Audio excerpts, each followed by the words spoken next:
सकाळी डोळे उघडल्या उघडल्या हातामध्ये आलेला मोबाईल हा रात्री झोपेनं डोळे मिटत असताना देखील हातामधून काही सुटत नाही अशी आपल्यापैकी अनेकांचीच अवस्था झाली आहे। त्यामध्ये लहान मुलं आणि विद्यार्थी यांच्यामध्ये हे प्रमाण कधीच धोक्याच्या पातळीपर्यंत जाऊन पोहोचलंय। यावरती उपाय शोधलाय तो म्हणजे सांगली जिल्ह्यामधल्या एका छोट्याशा गावानं। अग्रण धुळगावा या ठिकाणी रोज दिवसामधले 4 तास घरामध्ये मोबाईल टीव्ही हा कंपल्सरी बंद केला जातो।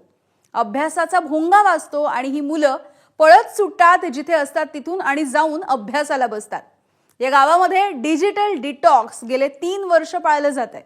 मोहित्यांचा वडगाव असो किंवा मग अग्रण धुळगाव या सगळ्या गावांचा आदर्श इतर गावं घेणार आहेत का, जाणून घेऊया।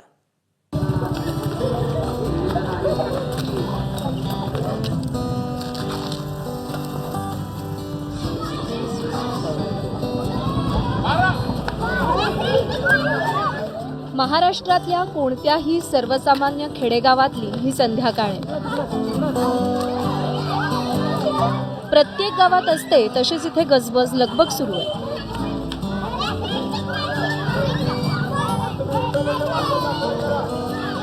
खेळकर खोडकर मुलांचा किलबिलाट कानी पडतोय।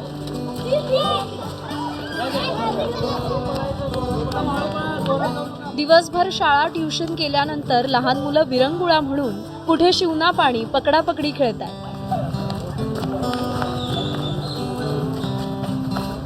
तर कुठे मोठ्यांच्या मार्गदर्शनात व्यायाम करतात।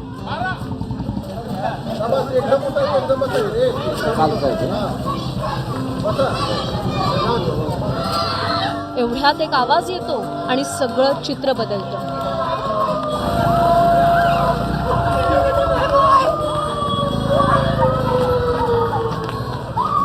मुलं खेळ व्यायाम विसरतात, सगळं जागेवर सोडून घराकडे धूम ठोकतात।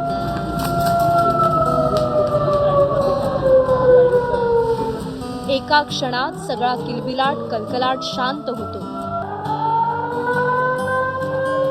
कारण हा आवाज असतो भोंग्याचा, सायरनचा, आणि हा भोंगा आहे अभ्यासाचा भोंगा।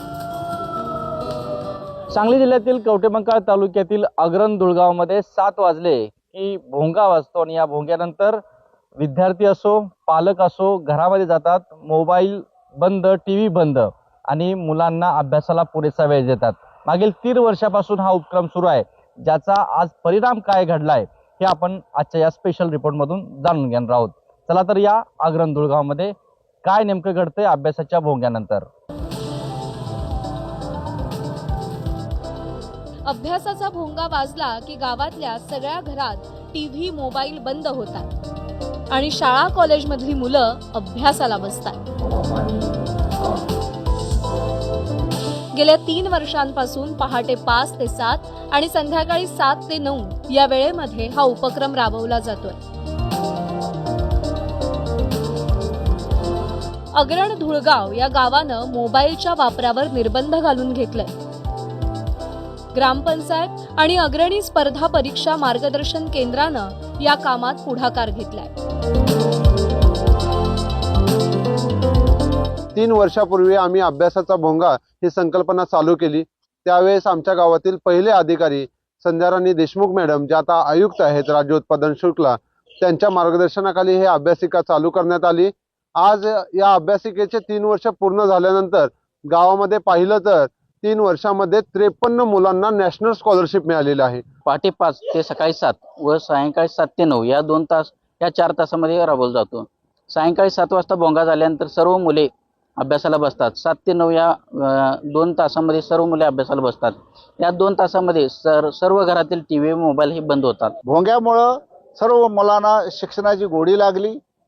घरी आजी आजोबा आई वडील मुलांचा अभ्यास घेतात, टीव्ही मोबाईल संपूर्ण बंद असतो, त्यामुळं मुलं स्पर्धा परीक्षेला तयार होतात।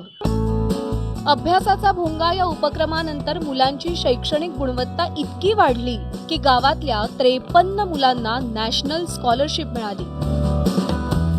10वी बोर्ड परीक्षेत गावातली अनेक मुलं अव्वल आहेत। शिवाय लष्कर, NDA, CDS, नेव्ही, एअरफोर्स मध्ये या गावातली मुलं निवडली जात आहेत। अग्रण धुळगाव गावातील आजी माजी सैनिकांनीही या उपक्रमाला हातभार लावलाय. गावातल्या प्रत्येक शिक्षकांनीही 30 ते 40 घरं वाटून घेतली आहेत आणि ते दररोज मुलांच्या घरी भेट देऊन अभ्यासात काही अडचणी असतील तर सोडवण्यासाठी मदत करतात. ज्या अभ्यासाला बसल्यामुळे सरपंच तर स्वतः ज्यावेळेस सुरुवात करून दिली त्यांनी, तर स्वतः गावात असे सरप्राईज चेक सारखे कुठे गावात फिरायचे, कोणाच्या घरात जायचे व मुले जर असं अभ्यासाला बसत नसतील तर स्वतः फटके सुद्धा दिले त्यांनी. आमच्या स्वतःच्या मुलांना सुद्धा फटके देऊन त्यांनी अभ्यासाला बसवलं. आधी मुले असे नियमित अभ्यास करत नव्हते. खेळायला गेले की त्यांना शोधून आणायला लागायचं, लवकर घरी येत नव्हते. आता गेल्या 3 वर्षापासून सरपंचांनी जो नवीन उपक्रम चालू केला आहे, 7 वाजता भोंगा वाजला की 7 ते 9 या टायमात अभ्यासाला बसायचा. भोंगा वाजला की मुले आता आवडीने घरी येतात व 7 ते 9 मध्ये अभ्यास करतात. टीव्ही मोबाईल बंद ठेवतात. 7च्या आधी स्वयंपाक आवरून आम्ही मुलांच्या बरोबर, ह्या लहान असल्यामुळं बसावं लागतं थोडं, आम्ही पण लक्ष देतो आणि मोबाईल आणि टीव्हीवर पूर्णपणे आम्ही 7 ते 9 का होईना पण पूर्णपणे आम्ही बंदी घातलेलीच आहे. घरी नाहीच आम्ही स्वतःच वापरत नाही, त्यामुळं मुलं पण आता त्यांना आवड निर्माण झाली अभ्यासाची. आम्ही शिक्षक प्रत्येक विद्यार्थ्यांच्या घरी जाऊन सांगितलेल्या वेळेत नक्कीच अभ्यास करतात का ते पाहतो, त्यांच्या असणाऱ्या समस्या समजावून घेतो. याचा फायदा आम्हाला चांगल्याच प्रमाणात झालेला आहे. या उपक्रमामुळे मुलांना अभ्यासाची गोडी तर निर्माण झालीच आहे. शिवाय 7 वाजले की मुलं खेळत जरी असतील तर आपोआपच अभ्यासाकडे त्यांचं लक्ष घड्याळाकडे असतं की आता 7 वाजणार आणि अभ्यासाचा भुंगा वाजणार. शाळेतून आम्ही घरी आलो खेळायला जातो. भोंगा वाजले की 7 वाजता आम्ही घरी अभ्यासाला बसतो. टीव्ही आणि मोबाईल बंद करतो.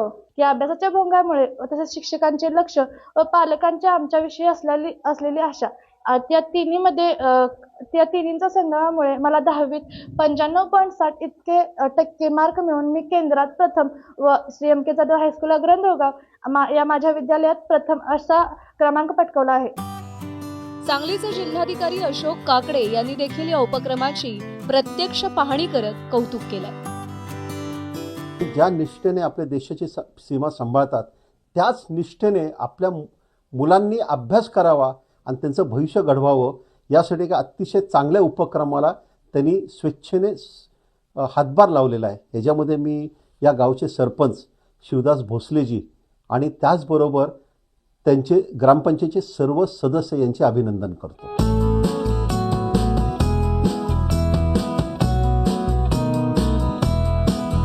आजकाल मोबाईलचा अतिवापर ही डोकेदुखी आहेच, मात्र लहान मुलांच्या मधील मोबाईलचा अतिवापर ही मात्र चिंतेची बाब आहे.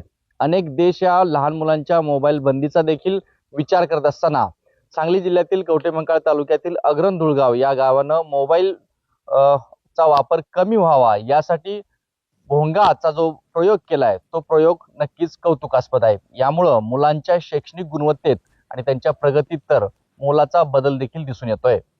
कॅमेरा पर्सन योगेश सोबत कुलदीप माने, एबीपी माझा, अग्रण धुळगाव, सांगली.